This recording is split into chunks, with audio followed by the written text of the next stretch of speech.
Welcome, friends, to Monster Train. Monster Train is a Slay the Spire-esque, Hearthstone-esque kind of game where you play as agents of hell trying to reach the heart of hell to rekindle it with the fire from your train. I've been playing the beta, but this is the full version now, and I figured it's time to do a second series on the channel, trying to increase my overall regular video output. So let's get into it.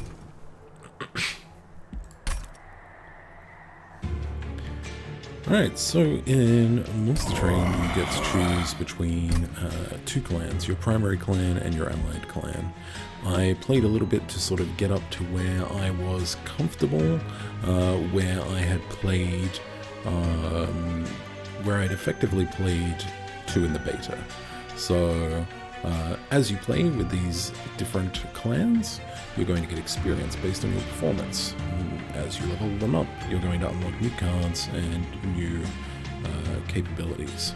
So if you're familiar with the concept of Slay the Spire or other similar kind of games, you're also going to get like little artifacts that provide new stuff that you might be able to collect along your playthrough.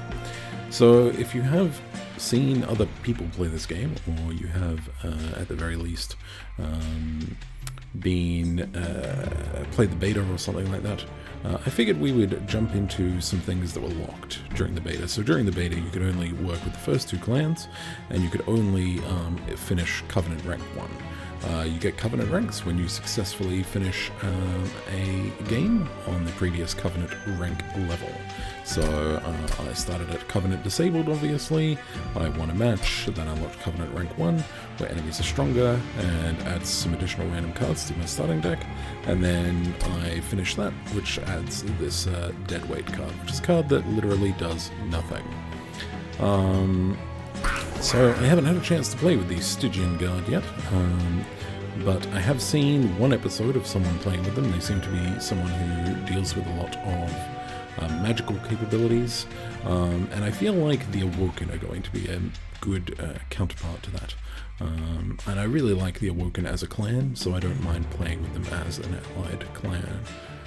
As far as I can seem to tell, there's very little difference between your primary and allied clan in terms of what you're going to get throughout the game. I do get the feeling that the primary clan may impact, you get these like unit card draft packs, and I think they're always going to have 2 of your primary clan and 1 of your allied. I might be wrong about that, and if you know better, please let me know in the comments. Alright, without any further ado, let's get into it. Okay, so the first thing that we're going to find out is that our final boss is Seraph the Diligent. So yeah, the Great Traitor will devour your spells. It's always important to sort of have a look at the bold lettering and pay attention to it. So basically he's going to make it so that way our spells are less powerful and less interesting. I'll explain what it's actually going to do when we get to that fight, if we get to that fight. And yeah. In addition to our base deck, and I have no idea what the Stygian base deck looks like, we get... Oh, actually, no, the base deck is just, yeah, the standard base deck. We're going to get this. This card is from the Awoken, so it allows me to enhance a unit with plus 4 damage, and also apply Spikes 4. Spikes is when you're attacked, it deals some damage back. Urchin Spines is pretty cool. So this is a consume spell, so we can use it once and then it's out of our deck, it won't get recycled back in. And it provides spell weakness, which is going to effectively double damage, although this one provides spell weakness too, which means that it will provide triple damage to the next spell I do, which is pretty cool because we've also got Titan's Gratitude, 2 of them, which is deal 25 damage to the front enemy unit, but then we discard a card at random. Obviously, if you use this as your last card, then it's not going to have that negative effect, at least I hope. Okay, so let's have a look at our deck. So this is our, this first character here is our champion, I think they call it. So it starts, yeah, champion.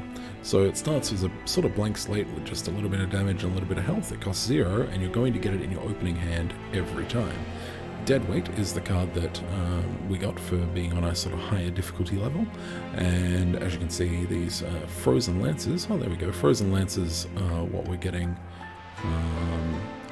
Right, so we get 3 of each of the base spells. So this is something that I didn't quite know because I didn't understand it from the first game. So in the beta you could only choose those 2 clans, so you always got the same starting deck, which had these spells that were 1 mana, so that effectively I'm going to call this mana for the entire game even though it's something else, and deals 2 damage to targeted unit. Okay, whereas this is 1 mana, deals 6 damage to the front enemy unit. That'll be important later on. You generally wanted, I found, when I was playing previously, that the 2 damage, you're generally wanting to send that to someone in the back. So these might become less useful. Similarly, this is what the Awoken default spell is, which is Restore 2 health, and apply Regen 1. Regen is restoring 1 health per stack, and then decrease that stack by 1. Sharpen, which we looked at, and Titan's Gratitude, which we looked at. Then we get these base Train Stewards, so the only units you start with outside of your champion at the start of the game. So we get to upgrade our champion and basically choose the first path for it. So I'm going to go in there and move around. Okay, so this is the first of many upgrades we'll get for our champion if we get to continue this run long enough, and we get to choose how we're going to shape our champion. Now there are more choices than just these 2, but these are the 2 that the game gave us in this particular run.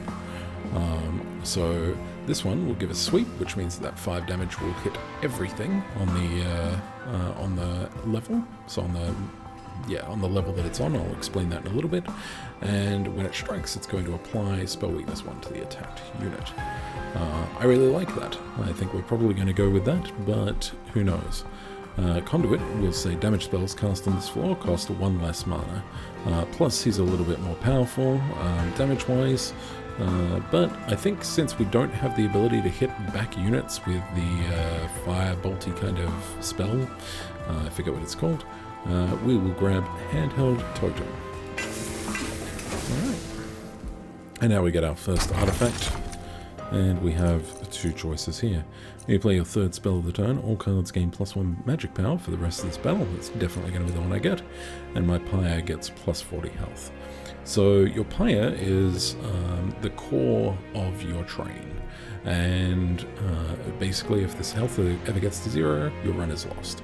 So an additional 40 health is actually fairly significant, but this I get the feeling we're going to be using a lot of spells, even though Seraph will eat some of them when we get to them.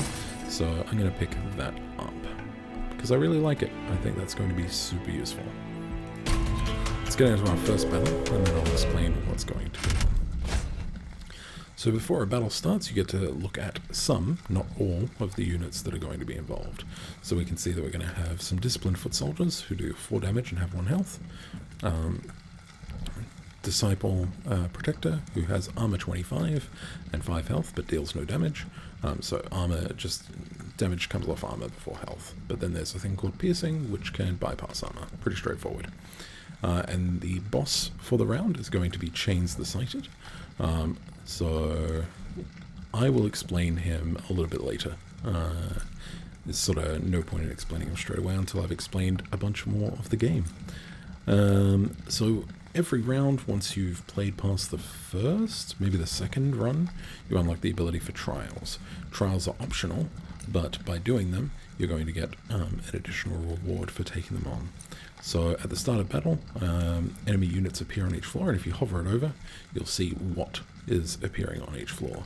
Now, I don't like this. I don't think this is going to work for us very well. So clergymen, I'll explain why when we jump into it, because we're probably going to get clergymen in the setup. Okay, no, the first setup. That's alright. Clergymen start as 5/1s, and usually you would have probably about 4 of them on a floor, 3 to 4, and they have a thing called Rage, which makes them more powerful. But then as they move up the train, they lose some of that power. So this is your train. You have multiple levels, 3 of them, and then the 4th level is inhabited by the pyre. Enemies will start here, and then they'll move up a floor, and move up a floor, and then move up a floor if they're still alive. They do that every turn. So the goal is, of course, to stop them from doing that. Okay, we unfortunately don't have a train steward here, and so I'm a little bit hesitant to put this out here, so I'm going to put it on this next floor. Okay, so each of the floors have these floor capacity, so we start at 5 floor capacity. That Tethys Titan's Bane costs 1 floor capacity, so we can add another 4 floor capacity worth of monsters to this floor to deal with the heroes. We're also going to use this because we're not dealing some damage to our Disciple Protector over there, and I'm not going to use this just yet. Okay, so we have a collector. Collectors will pop up sporadically throughout the game, and if you can kill them on the turn that they come into play, they're going to generally give you some gold. We have our next train steward. You can see that this has 2 up here, so he's a 2 floor capacity unit, so we have to deal with that. Now we have this card which enhances a unit with +4, and remember that this Tethys does sweep, so it hits every enemy unit on the floor. You can see a combat preview which shows how much damage each unit is going to take and whether or not they're going to die. So obviously, because Tethys is doing 5 damage to everyone, they're going to die. Now in this game, enemies attack first, or heroes I guess, so we're actually going to take 4 damage from this guy before we get to do our attacks. So we have to consider that. Now I could kill this unit here, but I'm not overly concerned about it. It does 0 damage, which means if it does reach my pyre, it's not going to do any damage to my pyre. My pyre will actually do damage back, so I'm not overly concerned about it. So what I'm going to do is I'm going to provide some additional damage capability to Tethys and allow him to do even more damage throughout the game.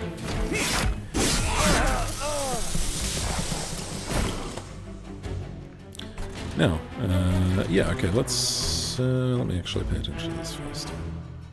We're going to place another train steward there, which of course deals some more damage, which is nice.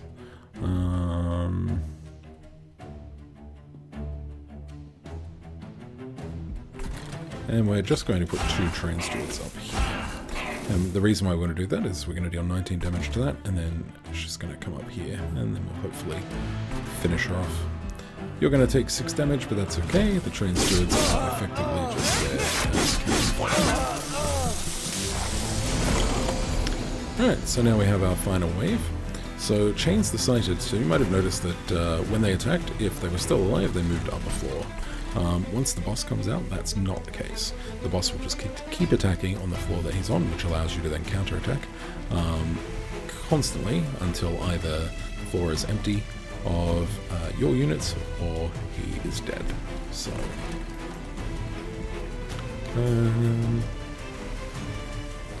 25 damage to the front enemy unit. So right now we're not even close to capable of killing him.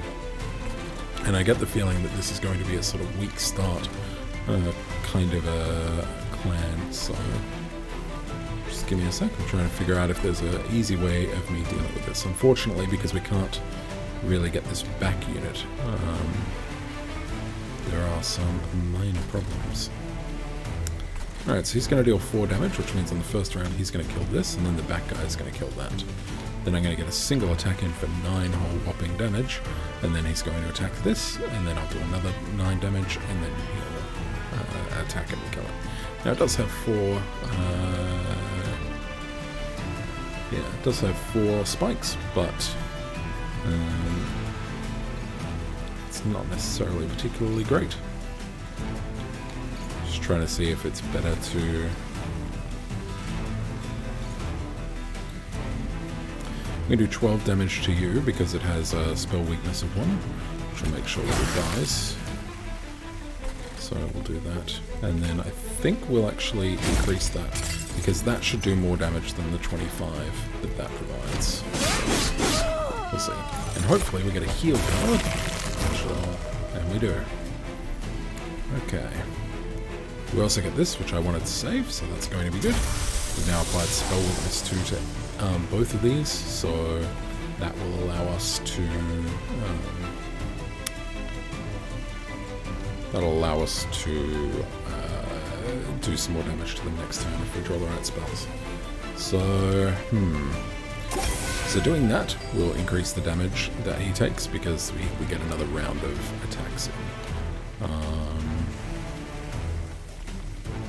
We would have to spend both of these to get this strong enough for this to not take a point of damage. Okay, let me just sort of work this out. So if I get this health up to 5 or above, then this will die, this will take no damage, this will take no damage. Sweep will kill both. Yeah, sweep will kill both, at which point we'll get 1, 2, 3, 4 attacks in, which I think is probably more beneficial. So I think I'm going to restore this twice, even though it means that the pyre will take damage. So because he survived down below, he used the Resolve ability for adding Weight of Contrition to the top of my draw pile, which is a card that if I play it, it just gets removed from the deck for the rest of the run. But if it's still in my hand, it's going to cause my pyre to take damage. So fortunately, my pyre takes no damage. So what I'm going to do is I'm going to slow down the combat just a little bit. I play it on max speed, but that's okay. It's possibly a little bit hard to follow when that's the case. Part of the reason why I wanted to get as many attacks in as I could was to provide more stacks, or I hoped that it would provide more stacks of spell weakness. So now he'll take 7 times damage from the next damage spell. Gee, I wonder how much damage that is. It's a lot. It's a lot. Okay. I just got an achievement for Old Brain No Brawn. Have a spell deal at least 120 damage on one hit. So we get a score. Score seems to basically amount to experience gain at the end of the battle. At the end of the run, and we lose 6% or double the damage taken to our score. But because we killed the boss before the boss reached the pyre, we got an additional 10%. So it sort of works out. We got 50 gold, and we now get basically 2 booster packs, one for our clan and one for our allied clan. So I really like this idea of spell weakness. I think it's really cool. I like that this effectively is going to hit the front enemy unit twice. It's kind of like multi-strike, but for a spell. Draw 1, discard 1. It's okay. Adding some additional spell weakness. Yeah, I'm going to go with that. Alright, so what I was hoping for was a unit out of our allied clan pack, but we didn't get one. That's okay. I really like making my sweep unit stronger, and you might notice that these have gold cards, gold borders. The only reason these have gold borders is because I had them in my deck during a run that I successfully completed. So we're going to grab a really sharp edge there, and hopefully see how it goes. Alright. So now we're starting to get into the Slay the Spire kind of branching path sort of section. So up here we had to choose basically nothing, we just got to choose what we grabbed. And basically there's going to be a whole, I'm just going to keep saying basically, there's a whole map of encounters. So unlike Slay the Spire, which has a significant amount of encounters, because these encounters are much more detailed, you have a significantly limited amount of them comparatively. So in addition to being able to scroll through the levels like this to sort of see what's coming up, the game gives you a nice handy little cheat sheet, which sort of breaks everything down, which I really like. Alright, so we get to choose which path we want to take. If we choose the left path, we're going to be able to forge our units to gain new powers, and we're going to be able to gain a Stygian unit. If we take the right path, we're going to gain 75 coins, but be able to make our spells more powerful. Now, making our spells more powerful seems really interesting, but at the same token, we're a little bit weak on the unit front, so perhaps getting some units will be beneficial. So the first thing I'm going to do, you can choose which order you can go to these in, and in fact I'll show you what we can do, because a lot of people don't seem to know this. They're not once off, so I can go in here and I can have a look at what's in the shop, and then I can leave the shop, and then I can go here, pick up a unit, and then go back to the shop. Unfortunately, for some reason, and I don't really agree with it, you can't go back from here. So I can't be like, okay, these 2 units are coming up, let me have a look back what's in the shop. So that's okay. Now I don't know what Incant is. What is it? Oh, right, yes, I do know what that is. Triggers when you cast a spell on this floor. So if I cast a spell on that floor, that's going to gain Armor 3. If I cast a spell on this floor, that's going to gain Rage 1. And Rage 1 gives it 2 damage per stack of Rage, but then it decreases Rage by 1 every round. I think we kind of need a tank more than we need damage dealing at this point. Does that sound about right?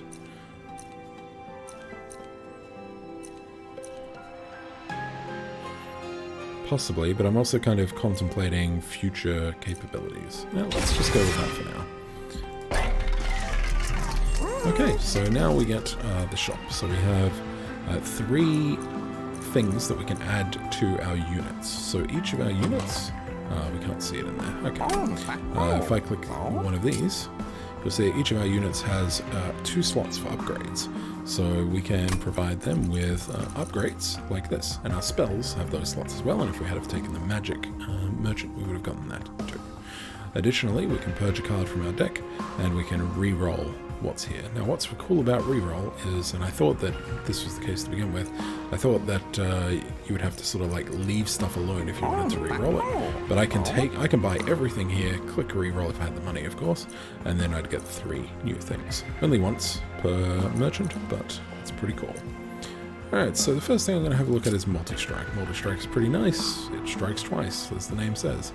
But the only unit we have, outside of the base level units, is this Guard of the Unnamed. And I don't think providing this with multi-strike is going to be worth the 90 coins that it costs. However, potentially making our tank tankier is pretty good to me. We can also make it deal some more damage, and I think that we might.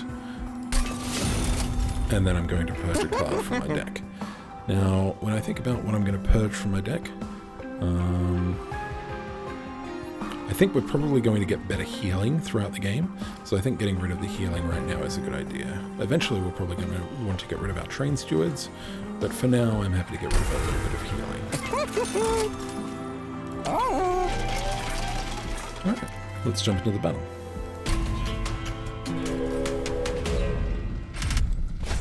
Alright, so we can see that we have a trial now, and if we let our enemies have armor 10, we will get an additional unit draft at the end. And we can see that our boss is going to be someone with spikes that we're going to have to face, which is annoying, but that's fine. I'm sure we'll be able to deal with it just fine. And a couple of people who are just going to do some pretty basic stuff. These folks don't do a lot of damage, but we sort of don't do a lot of damage either, so I have to be kind of cautious about using this. But since they don't do a lot of damage, that means when they reach my pyre, they're not going to take much from it. And I don't mind losing some pyre health if it means I'm going to get a unit draft at the end. So we'll take the trial this time. Alright. So I've turned the speed down. Please let me know in the comments if you're watching this what combat speed you prefer to watch this on. I prefer to play this on speed 3, but I'm one of those weird freaks who likes to watch YouTube at double speed, so that's fine. So I'm going to play our nice big guard. I'm going to follow up with our champion, and I'm going to throw a train steward in there for... No, I'm not. We've got plenty of train stewards. Let's improve that. And of course, by playing that spell, we've given some armor to our friend there. Now, we're not going to kill everything here, but that's okay as we get more powerful, and that will hopefully help us. Alright, so because we left this unit alive, we got given one of these. This is just going to keep on, the longer that these are all alive, the more of these I'm going to get in my deck, and the less useful my deck is going to be for this particular run. At the end of this run, for the end of this combat, they'll disappear.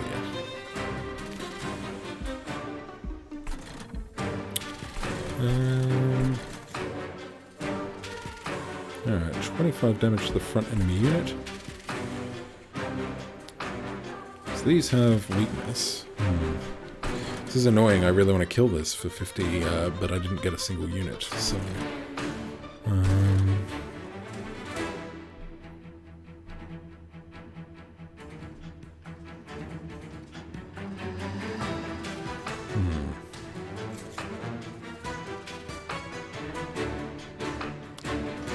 I'm going to save this for the boss, probably. Seems like a more beneficial decision.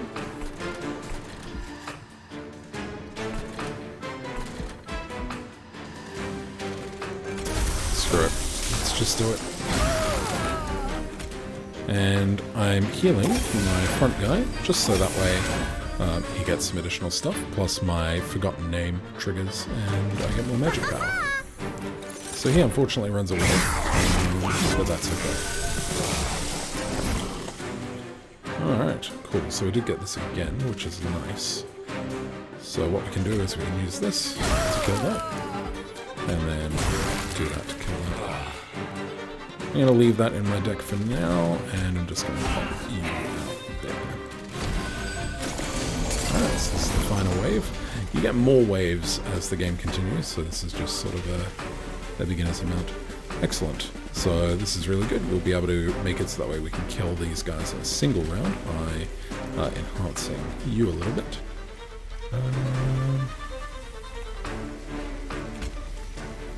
But I'm going to enhance you instead.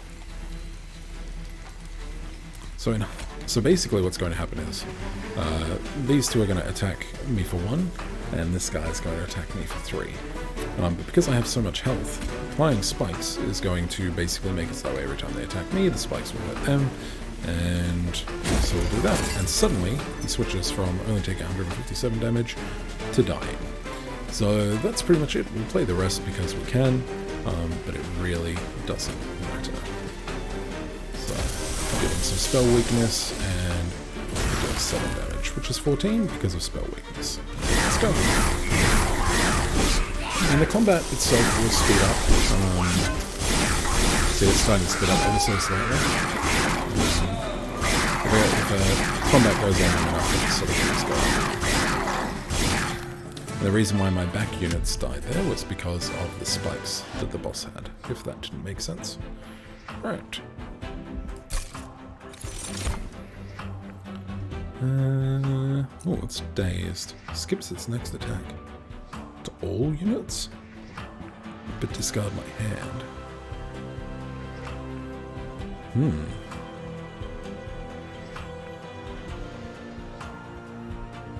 I mean that can even affect a boss.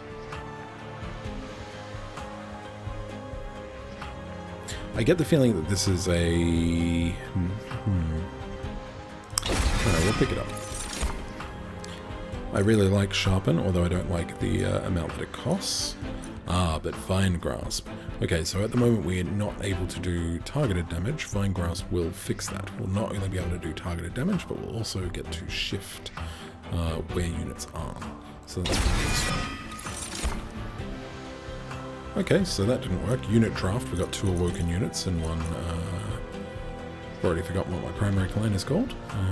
Stygian Guard. So we can get our Rage 1 Siren, or we can get one of these 2.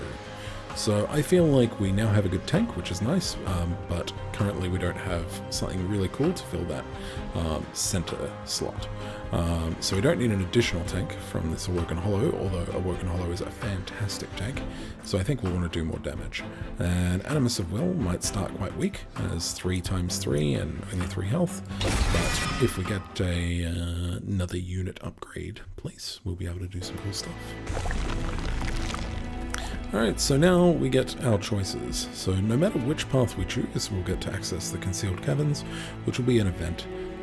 I've never seen a really negative event. They've always been positive and they've always been optional. So that'll be pretty cool. So we can upgrade our magic and get another Stygian unit, or we can heal some stuff and duplicate any card except for our champion, which is pretty cool. So we could duplicate our guard and get a second guard for a second floor, or we could even run 2 guards on the same floor. That would probably be the only thing that I'd maybe grab outside of Urchin Spines at this point, so let me just sort of have a look and see if that's a good idea. No, I'm not really feeling it at this stage. I really like to abuse Hell Vents, but I just don't feel like anything that I have is super worth duping at this point. So we're going to go and have a look at our unit first. Okay, so this is just a slowly buffed +1/+1. I don't really like either of these, to be honest.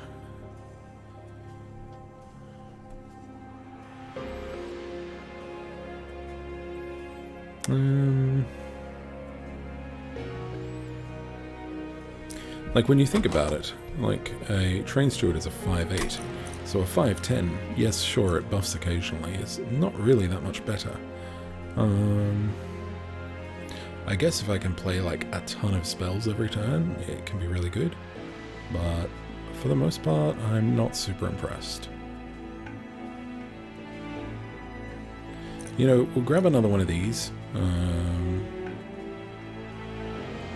Now, I might regret that later on, but we'll see. Okay, so Merchant of Magic. So now we get to look at magical choices. So we can upgrade a spell to cost 1 less, which is pretty cool. We can upgrade a spell with +20 magic power and consume. So we'd only get to use it once a battle, but it would be able to do some cool stuff. So this one, for instance, would turn it from 3 damage to 23 damage, which is pretty impressive. Alternatively, we can upgrade a spell to gain holdover. And holdover will mean that we'll just get it every turn that we use it. So we could effectively just hold over... Surely that's not going to work. That would just be ridiculously broken. Right. Maybe bosses can't be dazed.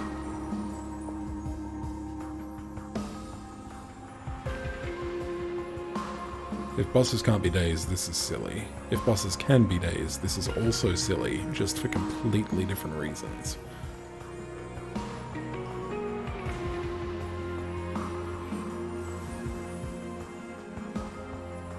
I guess it's not silly on a boss because it would only, because of the way that bosses work, that would only skip its first round still, and then it would, like, resolve the rest of the floor and then it would move to the next floor. So it's not really doing anything too crazy on bosses.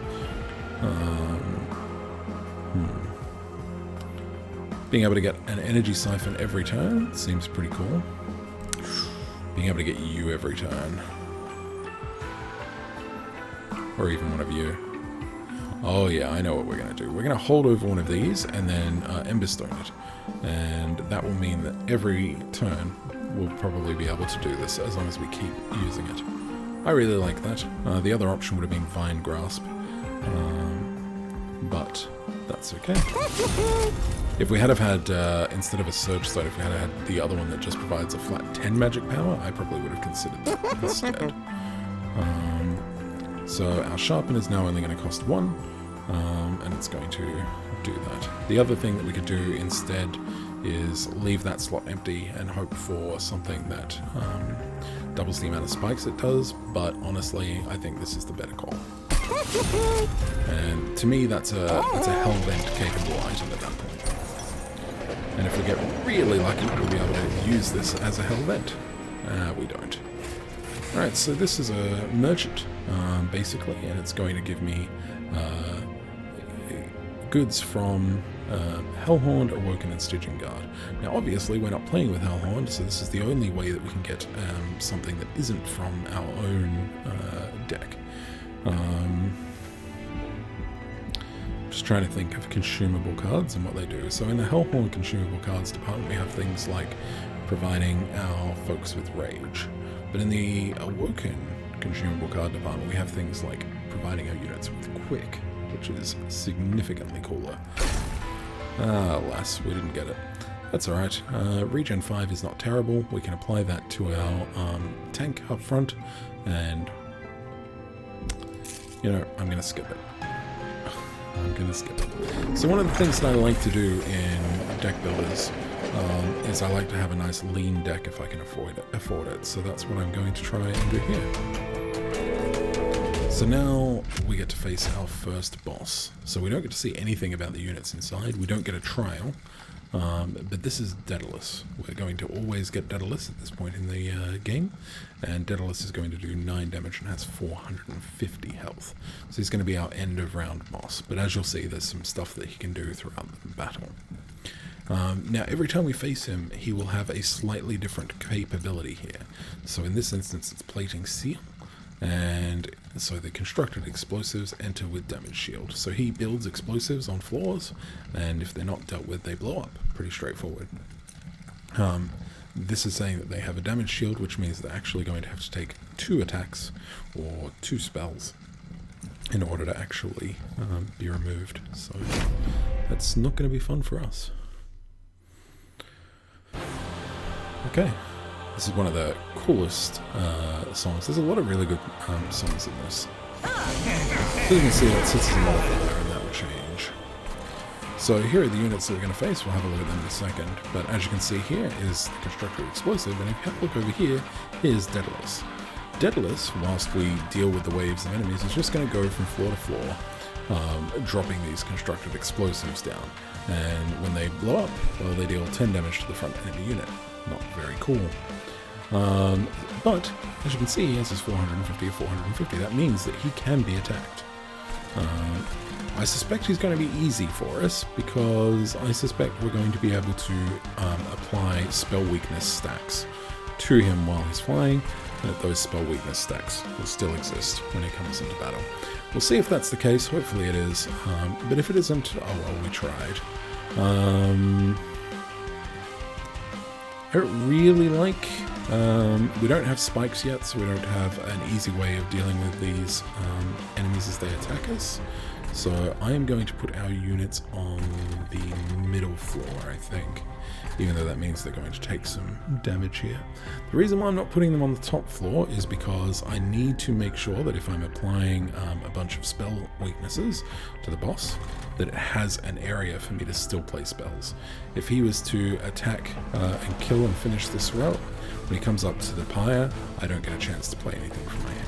So middle seems like the idea. I'm going to play you. I'm going to play you. We're going to drop a train steward. Sure, why not? You'll still live. And we're going to heal you, which provides you with a bit of shielding. Why are you taking 9 damage? That's a little... Oh, because of regen 1. So he's taking 10 damage, but then he'll heal 1.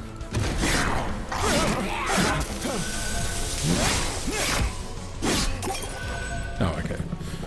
Good work, Train Steward. You literally did nothing. That's fine. Now you're going to die. Alright, these things happen.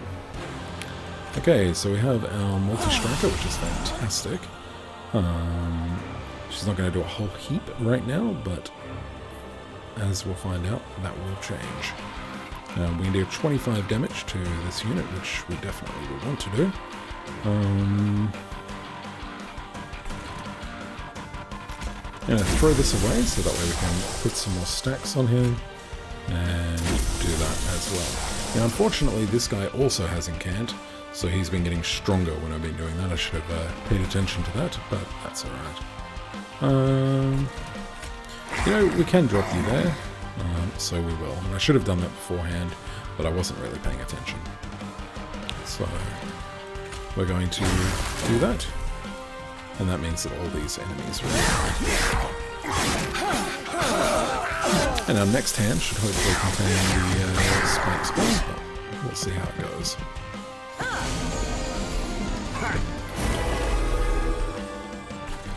Still no spike spell. We do have Vine Grasp, so Vine Grasp is nice. It means we can just get rid of that without taking the damage.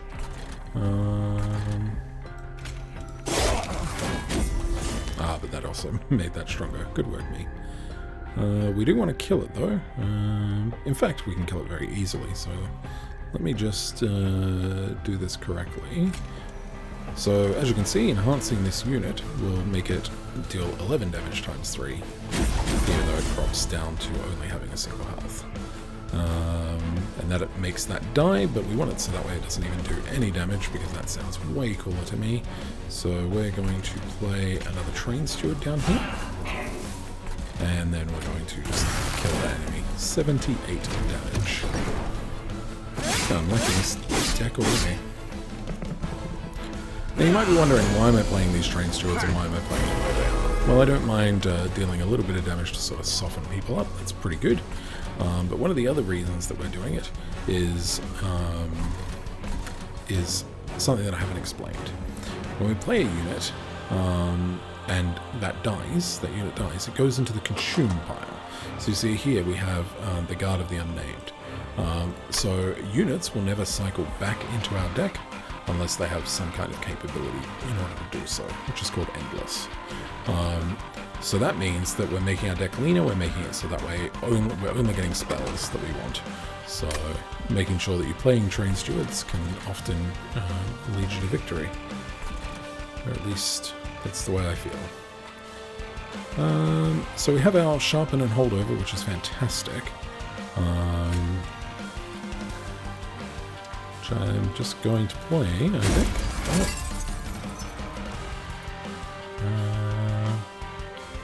Dealing damage to the front enemy unit is good. Okay, we still haven't killed this unit, unfortunately, but that's okay.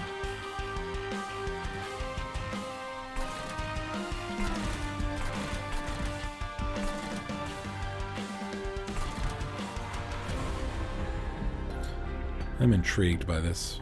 I don't really care about what damage these do, and I don't really care about what damage these do. I do care about this constructed explosive, but I don't know if that will mean that the constructed explosive still stays there. I don't think so, because of the trigger. Yeah. Well, I guess we'll see how it works. This will either work or it won't. And it looks like it will work. It looks like Dazed will fix that. So I know it says it'll skip the next attack, but it should just say skips their turn, since the constructed explosive doesn't actually attack.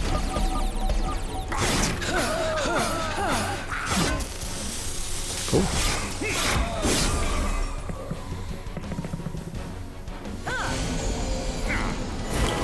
Alright, I reckon this should be the last or second last wave. And the constructed explosive is at the front now. That's kind of funny. I'd really like to kill you. You have spell weakness, so we could just pop you like that, and we probably will, but I just want to have a quick look first. Alright, but I'd like to get rid of you, and we don't get rid of you currently. You no longer have a spell shield. If we can simply get rid of you, then I think you die. Unless I'm mathing poorly.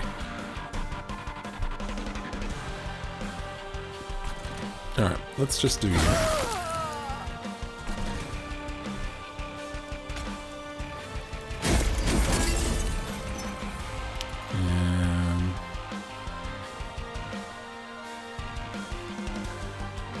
As good as it would be to get the Train Steward out, I'm just going to do this and see if that works. No, alas it didn't. I could have sat there and figured it all out, but I didn't want to. That's all good. So yeah, final wave. So now the boss is treated like a normal boss, and like I said, it hasn't removed his spell weakness, which is good. Alright, he has 5 health. I don't really care about this, so we're just going to kill you.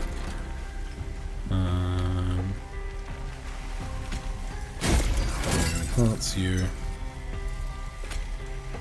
I'd really like to keep dealing with that, but we don't have because this sort of means, it doesn't mean lose 2 health, it means lose 2 sort of like total health, so it's a little bit more interesting.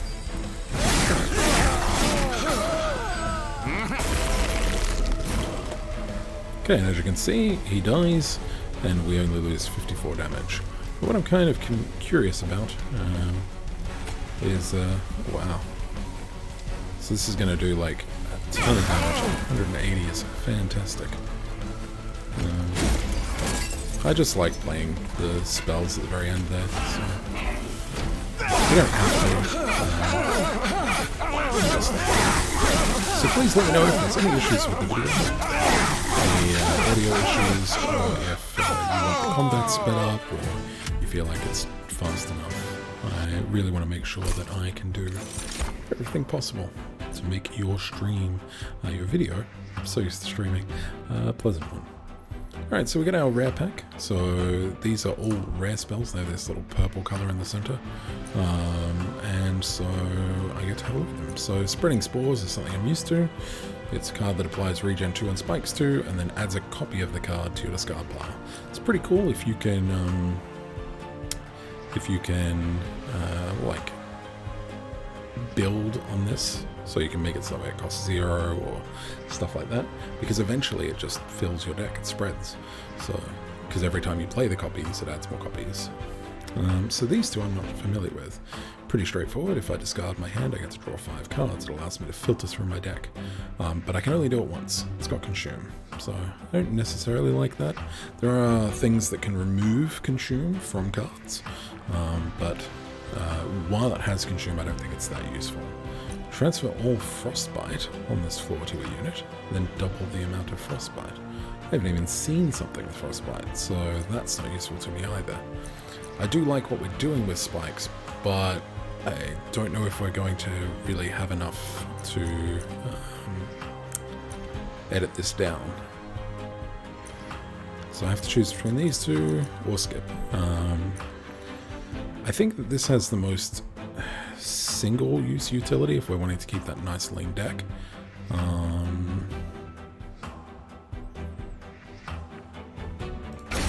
Let's go with that.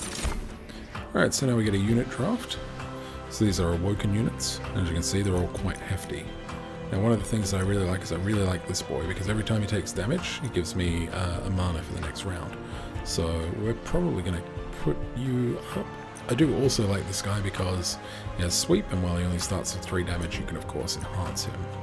So Wilting Sapwood, sure, let's go with that.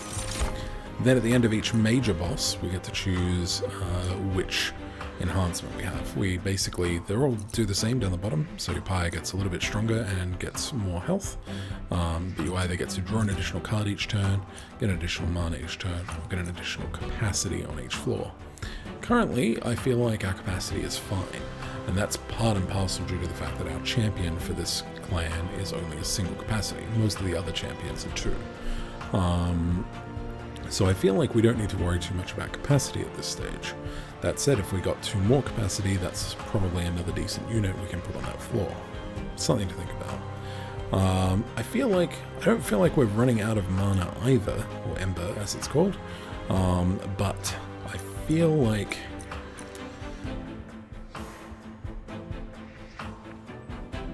have we been running out of Ember? That's the question. Let me have a look. I guess we did once, where we had both of these sharpens in our hand. We did run out of Ember. We've had to pick and choose a couple of times with different things. So, maybe? I like the idea of drawing an additional card, because an additional card is an additional spell, which is more incant and more triggers for a forgotten name. But I think we'll start with mana, and maybe get a draw on the next round. Okay. Let's have a look at this. So we get to choose between, we get to upgrade our champion either path. This will get an artifact, which is one of these, some coins and some health. So really the only thing we get over here is coins and an artifact, but we don't have much in the way of money. So going to the Merchant of Steel isn't going to really help us too much. It is going to give us an Unstable Vortex, which will allow us to remove 2 cards from our deck, and get us another Awoken unit. I feel like this is the stronger path. I don't currently know what artifacts exist, so each of the primary clans has their own artifacts. I don't know what artifacts exist for Stygian Guard yet, but I'm sure as I continue to play I will find out. I feel like the Frozen Lances aren't super good.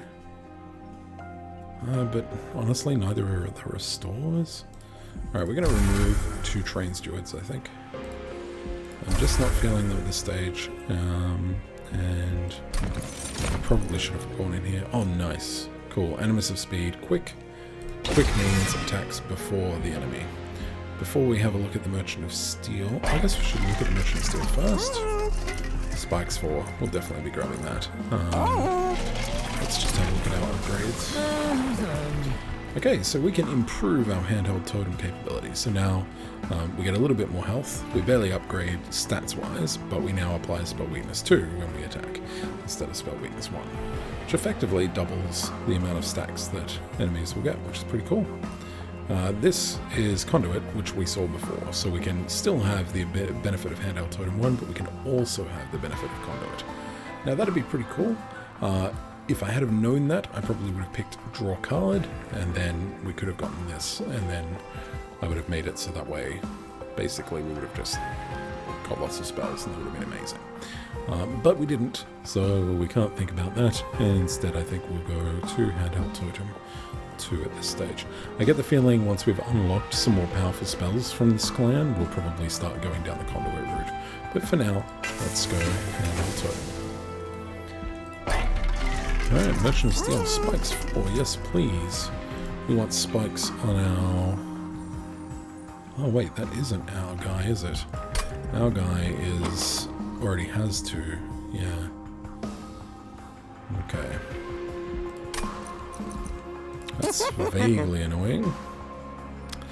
We are going to put spikes. We're going to put spikes on this guy. So, that way when he takes damage, which is his entire lot in life, that would be fantastic. And of course, we will perk up our multi-striker, which is going to be amazingly useful. Alright. Let's have our next battle.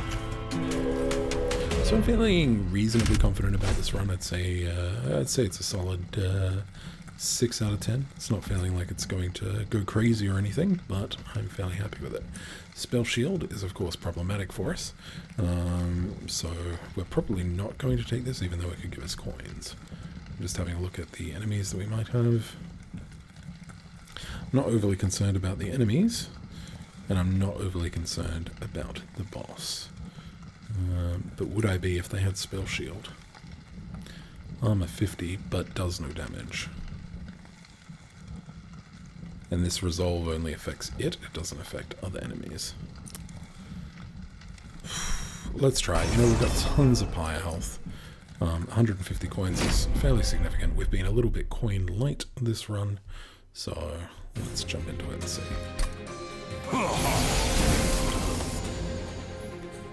Alright, we're going to just drop you straight out on that floor. Your entire point and purpose is to take damage and give me mana, so... do that, and that. I guess we throw that off just to get one of the spell shields away. Sorry, Ember. Let's call it Ember. Alright. I think we could also pop this quick here. Let me just think about things. Wouldn't mind killing you.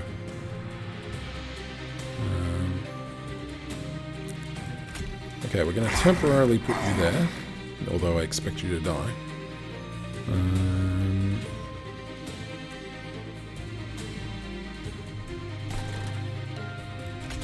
We're going to kill you with Vine Grasp. Yeah, we are. So that's easy. And even though this might make it so that way this triggers less, we're still going to kill it up.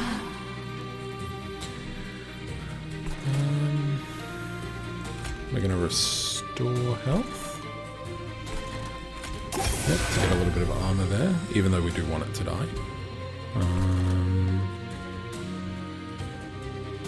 And we're going to leave this for the boss.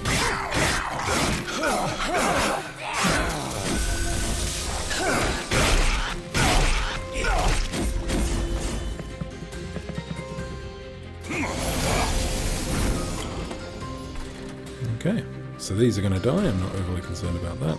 This still has spell shield too? Yeah, it does. It's kind of frustrating. Then again, I knew doing this that my pyre would probably take some damage. What is more frustrating is the fact that I now have my proper boss guy, but I can't do anything with it. So that's a little bit annoying. Might have to wait until he recycles through. Ideally, that is super not ideal, but it is what it is. Yeah, so we do that. He doesn't die this round, which is good. We could put him up here, but then we would have wanted to use the enhance on him to stop that from happening. Oh, this seems wrong.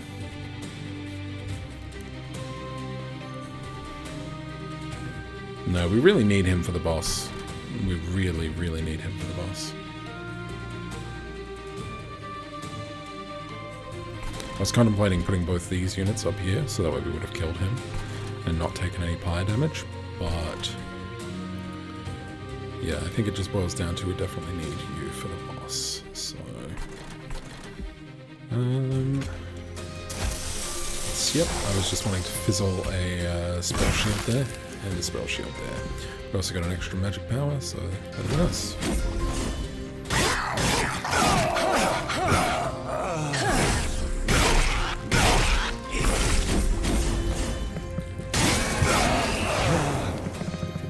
There you got to see the pyre for all attacks and units, which is pretty cool.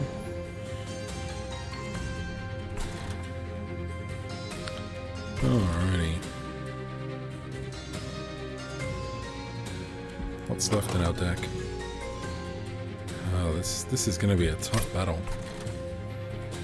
I don't think my spell shield really mattered too much. I guess I didn't quite recognize how big a threat this all would be if I didn't get my my cool guard up front. So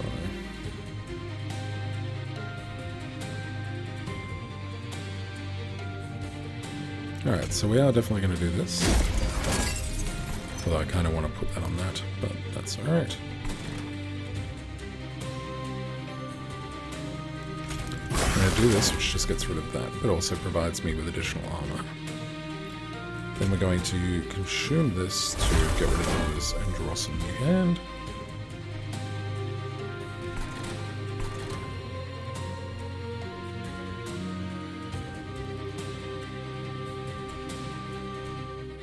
Okay, we're going to use that. Alright, it's looking better. I don't quite know how I pulled that off, but I'm happy to have. Finally, we will pop get rid of 1 point of spell weakness from you. Though I'm going to have to do something funky like it last round. Next round, it's definitely going to happen. What's going to be annoying is I bet I'm going to draw my guard, and that's going to be really frustrating. But that's okay. Yep, there it is. That's really annoying. So when I'm playing with Hellborn, or whatever it's called, the ones that you haven't seen yet, it sort of has the ability to sort of move troops around. You can use it for enemy troops or friendly troops. It's really powerful. And so I'm sort of used to being able to be like, if I make a tactical error like this, I'm used to being able to fix it quite easily. But it's not really the case this time around, unfortunately.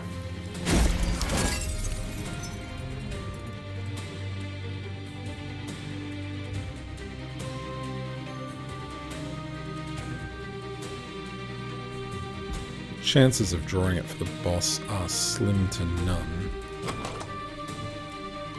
So we're going to get 5 cards, and then 3 cards, and then 2 cards from there.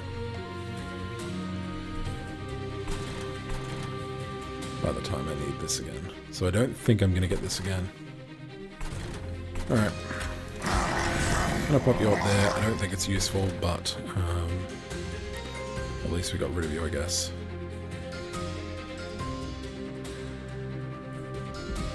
And it doesn't matter what we do here, we can't remove their spell shields enough.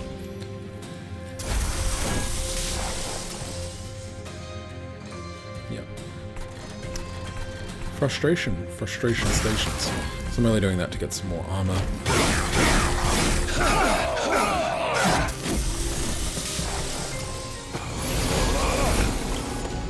Alright, final wave.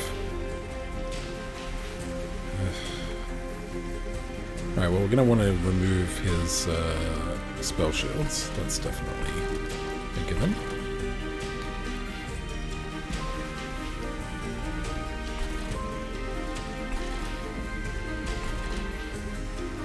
If I enhance this unit, then we kill you. I'll also do a fair amount of damage when it comes to you. I don't think it will do as much damage as if I enhance Tethys here. I'm not 100% certain.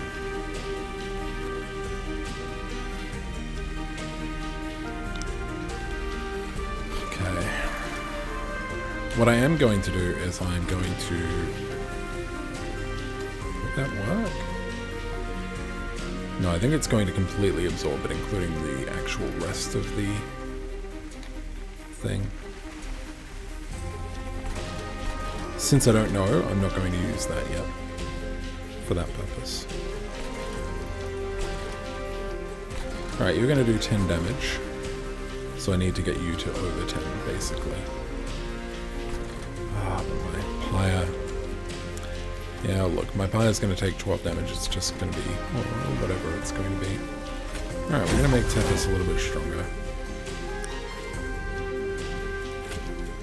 We're going to continue to sharpen you. I'm going to throw you out into the void, which is a +1 magic power. You have 13.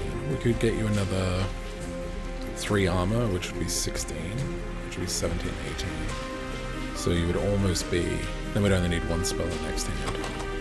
We've got plenty of spells in the next hand, so I'm not concerned. Let's try this. Nice, it does work. Alright, cool. So with him at the back, we just removed that health, and we now do 88 damage, which is fairly significant.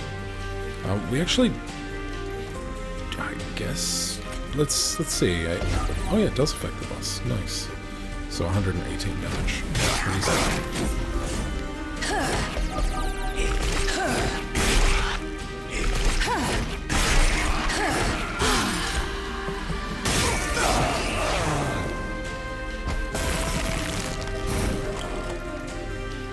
Alright, 206 damage, and 39 because of Tethys' sweep ability.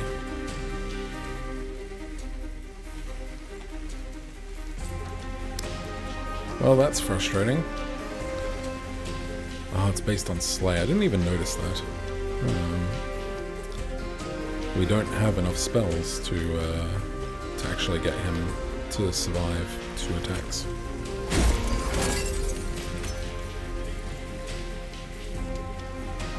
Oh yeah, we do. Nice. 351 is good, and then he's only got 7 health. Alright. Ooh. Look, it took a little bit more damage than I was expecting, but I'm glad that we did what we did.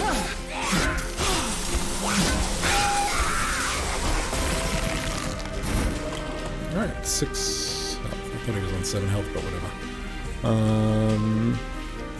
And still has a spell shield, amusingly. I'm just going to throw them out there because I'm an idiot. Well, the pyre takes 5 more damage. Good work. Good work, mate. Alright, so once you've taken above 25 damage, it caps out at a negative 50% score, but we also got 50% for enabling the trial, so it sort of evens out. I don't mind having taken that amount of damage for 150 gold. Ah, okay, so here we go. We get our first Frostbite thing. So Frostbite seems to work like Poison does in Slay the Spire, or in many games. So...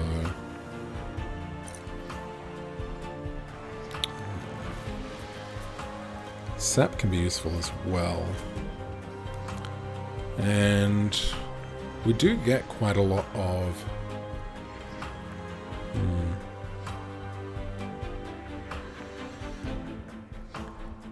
think I'm going to take this, because we do get about 6 to 7 ember per turn, depending on the guy that boosts our ember when he takes damage. So that will allow us some fun there. Also, if we get an artifact later on, it will improve this. There's 2 artifacts that could improve this immensely. So I think that's what we're going to do. The other thing would be another glacial seal, I think. Although I did like the frenzied swarm. Let's do that. Ah, excellent. So this is a moving thing, which allows us to descend a unit and restore 10 health to it. We're going to take this. These are really useful, so they can be used both offensively and defensively, as you will see. Alright, so we have Hellvent, Unstable Vortex, and Health. That sounds like fun to me. But magic, okay. So we've still got Fell next. So let me just have a look. I find it easier to look at this. So we have a merchant either way, but it's trinkets or steel. We're probably going to take trinkets, which means we'll get health, an event, and trinkets.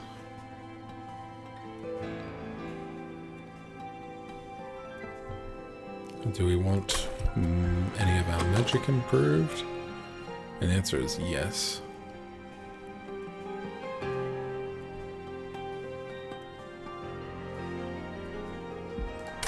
Oh, so I am cognizant of the fact that we...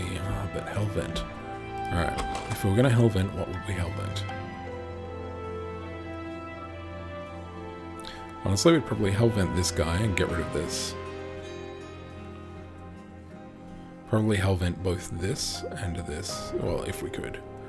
And Hellvent also comes with an Unstable Vortex. Look, I think that's going to be the winner.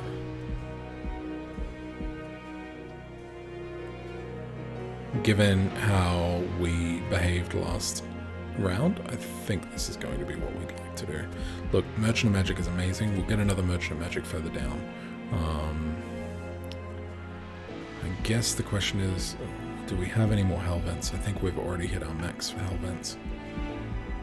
No, we get one more Hellvent with a Merchant of Magic at the end. Yep, I'm happy with that. Cool. Alright, I'm very happy with that. Let's go... yep. Let's Hellvent this guy. And then we're going to Unstable Vortex. Well, obviously we're not going to Unstable Vortex him. I know I said that, but we'll Unstable Vortex these two instead.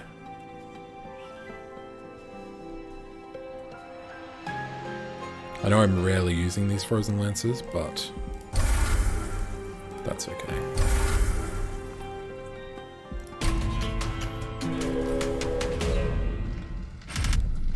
Alright, non-boss enemy units enter with spikes 4. How do we deal down? Oh no, we definitely don't want that. In fact, do any of these have spikes by default? Because that will be a problem for us. No. Okay. I love getting a random artifact, but the thing is that our multi-strike unit only has very low health, so it will die. It will die very badly. Plus our champion would also die, so that's terrible. Oof, you're going to be hard to deal with. That's alright, we've got our sap, so hopefully using the sap on the boss will be great. Alright. Yep, so after you slay, you get rage 2, that's okay. And you're just a standard 6-2.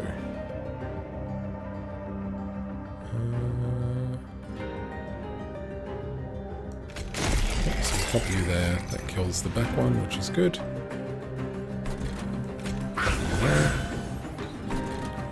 Unfortunately, you can't just send them off the train, that's fine. I forget what we used to put here, but I think we can just put you down there. I know it seems strange to put him behind like that, but it'll just mean that when the boss comes here, he'll have a little bit of extra damage to be dealt with. We're also going to drop this down there, not because we're going to deal that, but so that way we get a little bit of armor.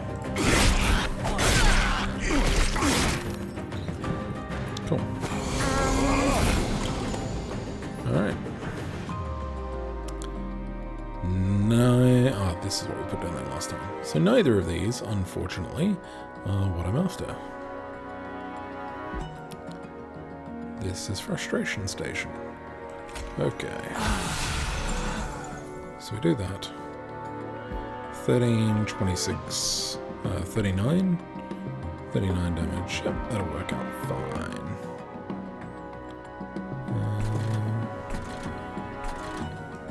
So I'm going to put you up here.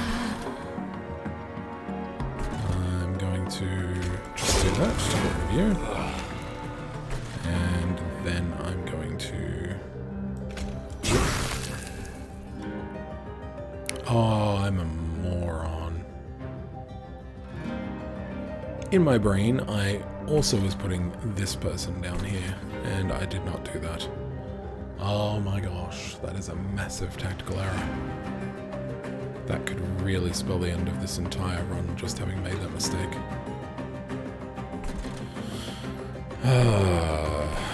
I was like, yeah, cool, I'll put that there, the quick unit will hit first, and that'll be fine. And that would have been fine if that's what I did, but I did not, and so now we're in a bit of a problem. A bit of a pickle, so to speak. Okay, there's one spell that could save us next time.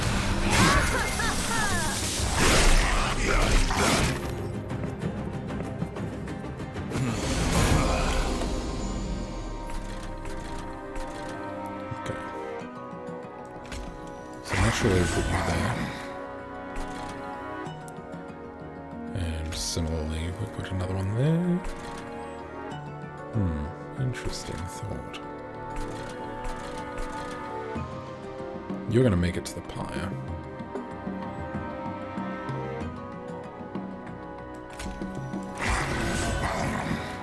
Yep, I'm gonna let you make it to the pyre.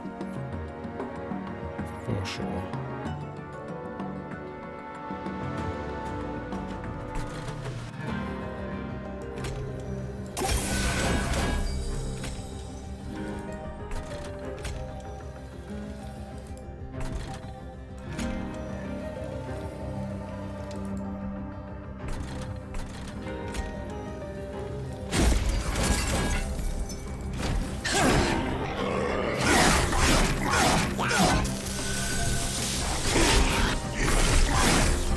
I may not actually let it make it to the pyre because if I get to a certain spell, it'll be fine.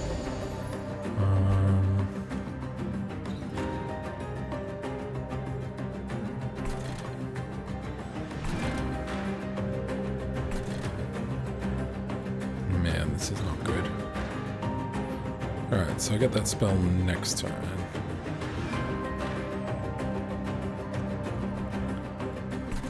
Sap and Frostbite is also pretty cool, but pretty much only want this for the boss because, yeah. Man, did I screw up big time.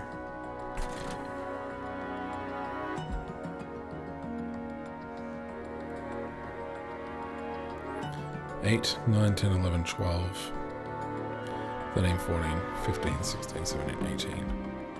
18 plus 25 is not 48, so that's definitely going to be an issue. This is going to die, you're going to reach the pyre and deal damage to it. I'm barely doing any damage whatsoever. So the only way that I win here is basically by applying a ton of spell weakness to the boss and then finishing it off with spells. So that is quite frustrating.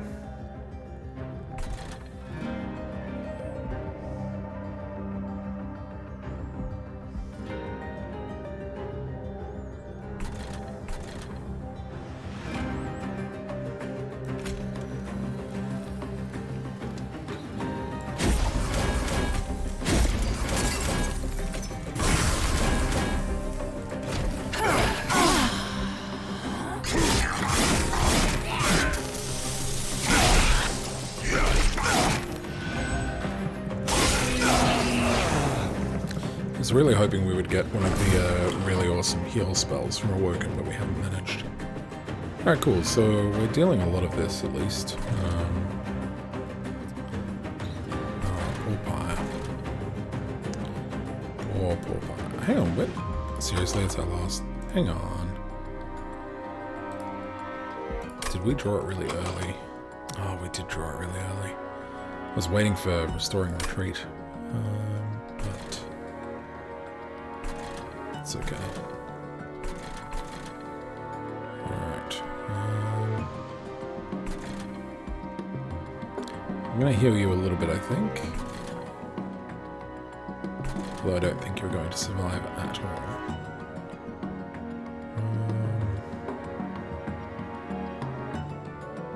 But I mean, more mana we get for our Expel later on.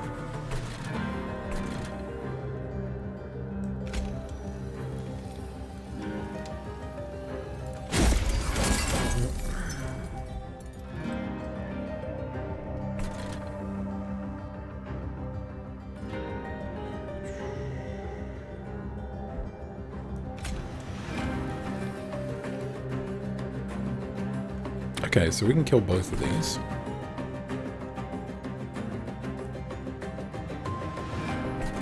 Yep, okay, cool. So we're going to... Healing you is not useful. We're going to daze you, but we're not going to do that yet. Ah, damn it.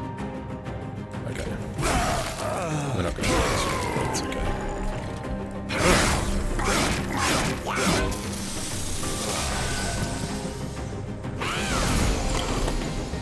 4 times 5. That's okay. Discard my hand, draw 5. Descending a unit. Yeah, not useful this time. That's unfortunate.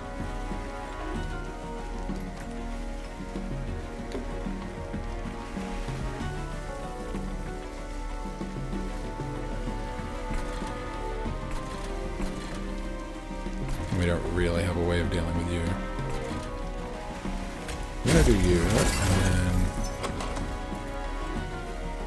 Trying to think. Yeah, no, if we end up with the Expel, it's going to be really bad.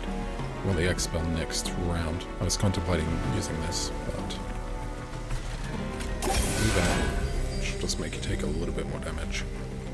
I'll do that as well. Yeah.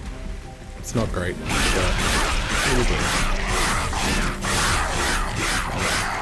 I don't know how we're going to pull this off.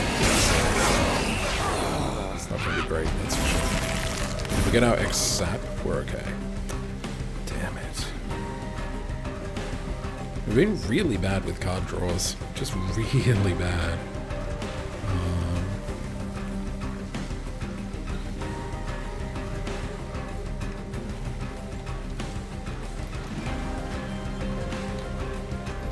Like, are we even going to get a... Okay, we've got a 50-50 of getting a Titan's Gratitude next round. Which we basically need. If we're going to actually win.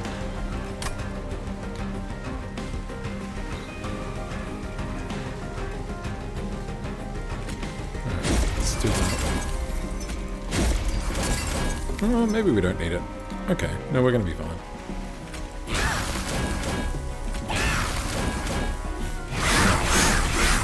Wow, you definitely could have taken a lot of damage without coming out if we had been a little bit smarter. To kill everything off.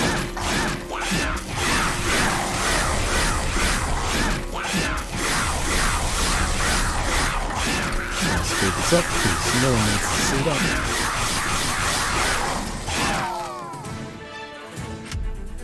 Alright, we only took 15 damage, not too terrible. And we get a little bit of coinage.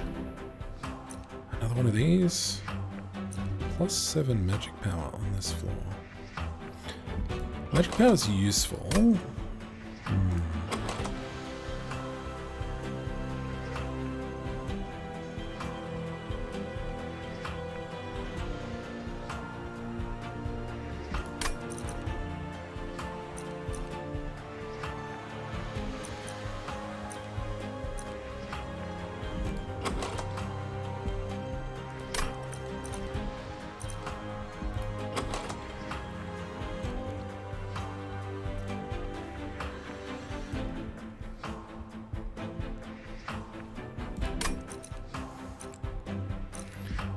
This is a tough one.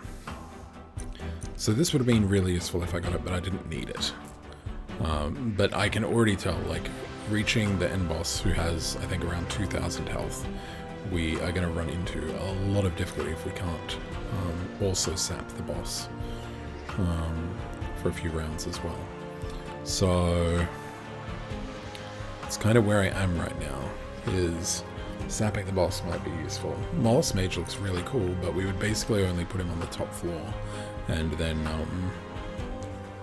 use it as the last boost for the last spells that we would use to sort of help us with enemies that get all the way to the top floor. But assuming we don't screw up, yeah.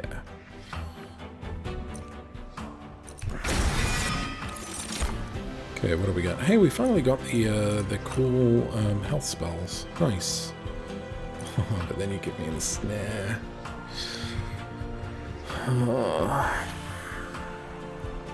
So it doesn't work on bosses, but it also kind of doesn't need to. It also provides an additional draw next turn, so it's really good. Like, amazing spell.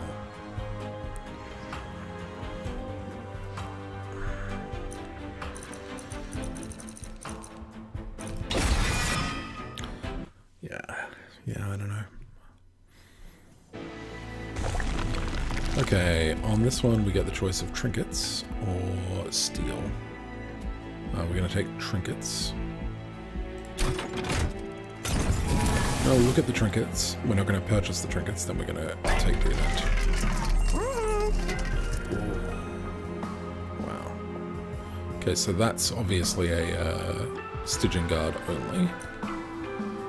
That's pretty cool. When you draw a card, the cost is randomized between 0 and 3. Draw an additional 3 cards each turn. I love randomizers like that. I tend to use them fairly substantially. But we would need another artifact to make that worth our while. Also, I don't know how that works with X cost cards.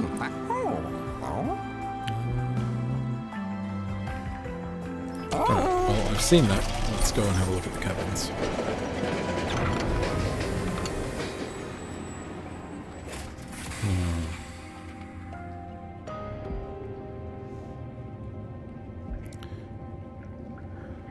Okay, so basically I can improve a unit or a spell, but when I do it, the level that I play it in is the last level that I'll be able to play it in. So this is going to take a little bit of thought. So like, we could put that on our Animus of Will. Okay. Like if we put that on our Animus of Will would be doing a ton of damage every time. And then we could duplicate it on the next floor.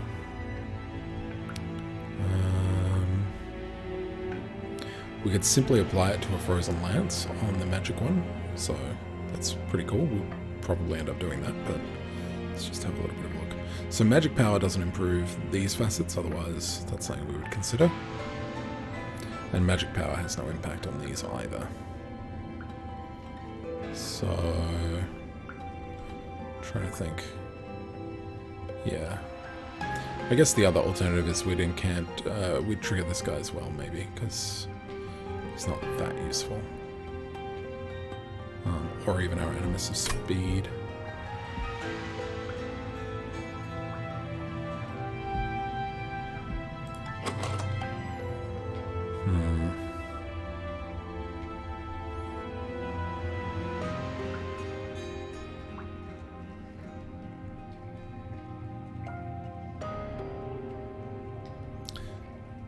I think we're going to get the spell and pop it on the Frozen Lance. And then I think we're actually going to... Ooh. Well, we can treat this as a delete. We could put it on the Sharpen, which I don't really use. Like, it almost is never used. Like, it's even less useful than these Frozen Lances, in my opinion.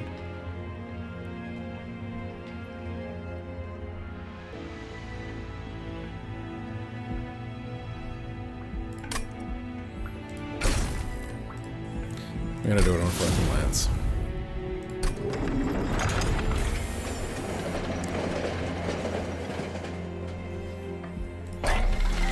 Okay.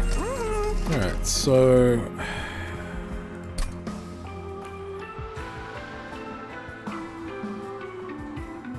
So we have Fell. then one more round, and then the final round. But there's merchants on both of these floors. Just trying to figure out if it's worth going and buying one, re-rolling, and then seeing what comes up. God, I want Volatile Gauge, but I don't know how to impact with our spells, so I don't think we can. As for Founding Seal, I think Founding Seal is probably worth getting. Even though the only incants we're using at the moment are those armor incants, they do really make a bit of a difference.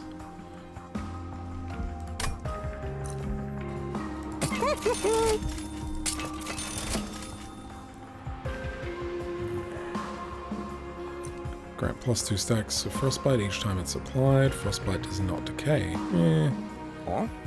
It's good to know that we have this. At the end of the turn, apply Frozen to a random card in my hand.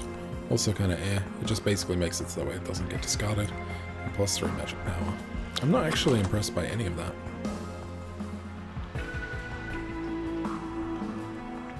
Like, not for this run anyway. With these, we care more about the sap than we do the Frostbite. The Frostbite's just a nice added bonus.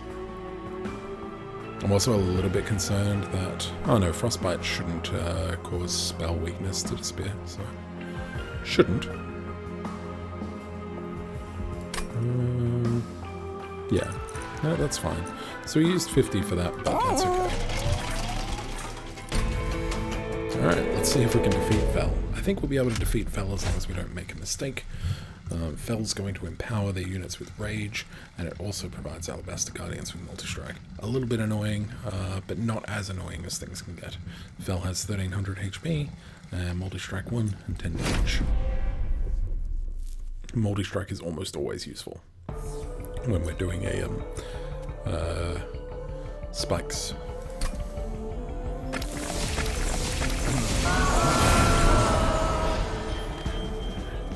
Alright, so here are the Alabaster Guardians. They can't move. By default, they do 0 damage times 2, but when Fel rages them, they of course do more damage. I think one of the biggest problems that I'm having with this clan combination is my inability to deal with, like, Quill Marksmen who are doing, like, tons of damage. Now, because these all have Rage, you might be tempted to sort of, like, put units up here and wait, but Fel's going to move between floors and buff things, so she could potentially buff these another time, which makes them even more dangerous. It feels really bad to put the sapwood down here because, like, it's just gonna die. Oh, excellent. Okay, hang on. That changes things.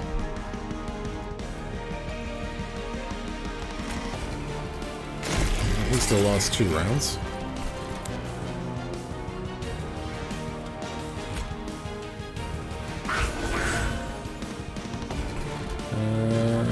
I guess we might as well enhance you. I don't know how we're going to deal with this 95 damage unit, but...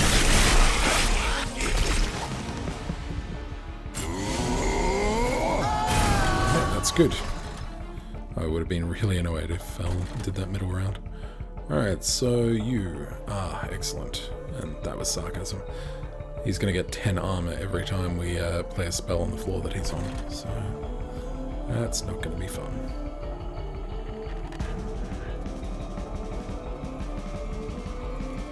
Okay, I'm going to consume this, because it applies spell weakness on Fel, and also on this. That's going to be important, because we're going to want to sort of get rid of this, so that way we can start using Titan's Gratitude on whatever reaches the top floor. We're probably going to be playing Titan's Gratitude there anyway. We never seem to get the one that we want. It's alright, these things happen. As far as spell weakness, I think we might want to apply spell weakness here. Like, I kind of just want to keep stacking on Fel for later on, but...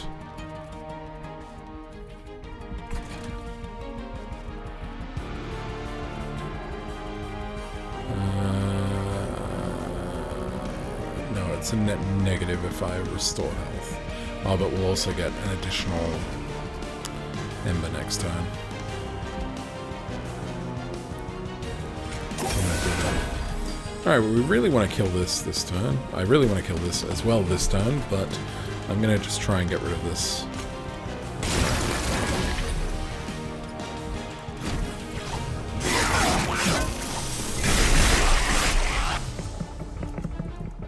Gosh, this is a mess.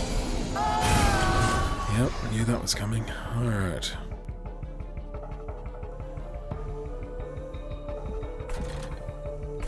Finally, we get our damage dealer.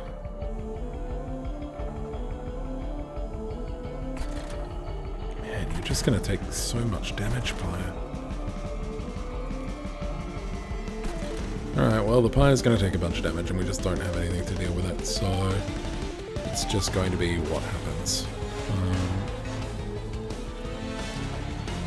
We're going to get our second... Yeah, we're going to get our second guard soon. So I'm going to play this here at the hope that we'll get our second guard. Now I've got to be careful about incanting because it provides armor to this guy.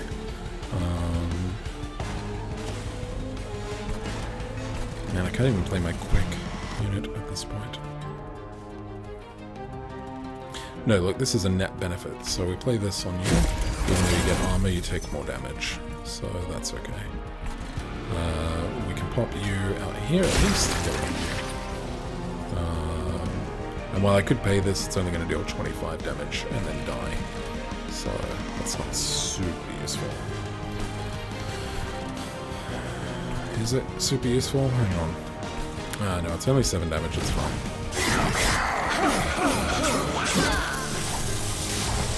Alright, with any luck, we'll have our guard, which we do. Thankfully. Oh, sweep. Frack. God, I hate sweep. Sweep is really problematic.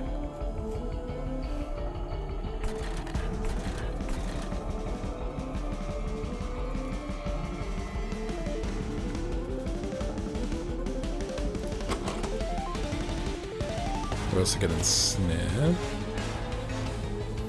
Or frenzied swarm next round. Okay, this isn't super cool, but we're going to do this anyway. So we've moved him down a level, which means we don't have to deal with him straight away. 27 damage on a purge, but it only hits the front unit. 95 damage.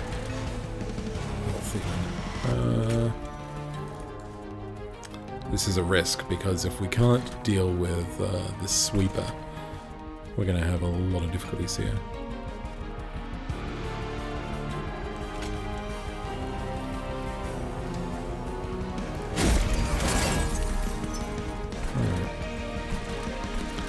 Could make it so we take 6 less damage, but that's fine. Let's end turn.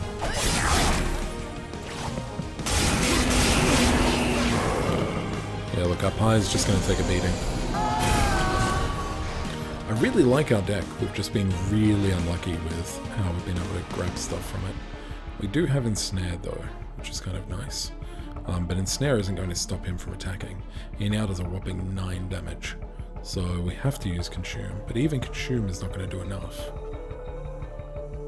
Oh man.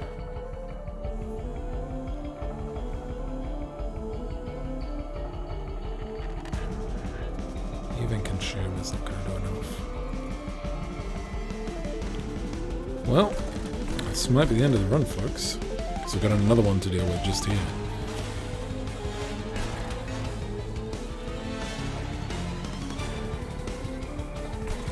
Alright, well, we're definitely rooting you because we don't want you to go up a floor.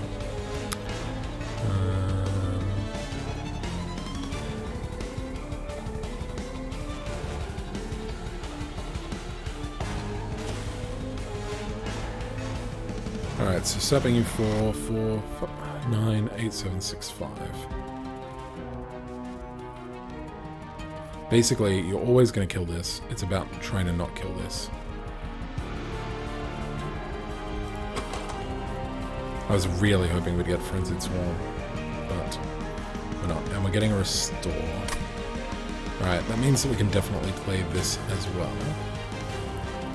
Which we will. There's no way we've... Oh, what? And it's only on a single unit too.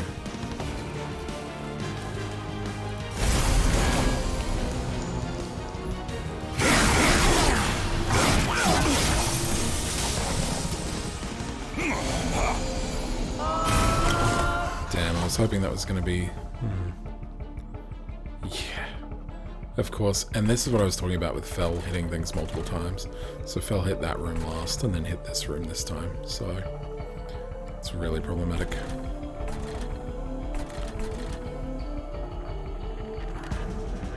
And even though we can daze them, it only prevents them from hitting that. So this is the end of the game, unfortunately. Well, I mean, learning a new clan is always going to be difficult, so I did like what I did, but I feel like we just made a couple of terrible errors and had a couple of bad draws, and they just sort of exacerbated. This game's really brutal in that simple mistakes can really compound very, very quickly. If we were to draw another 5 cards, I can't think of a single thing that we would draw that would basically make this not be insane. So yeah, I think we just have to go with what we've got and deal with it.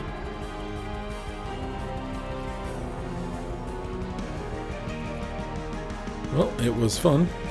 Let's daze them anyway.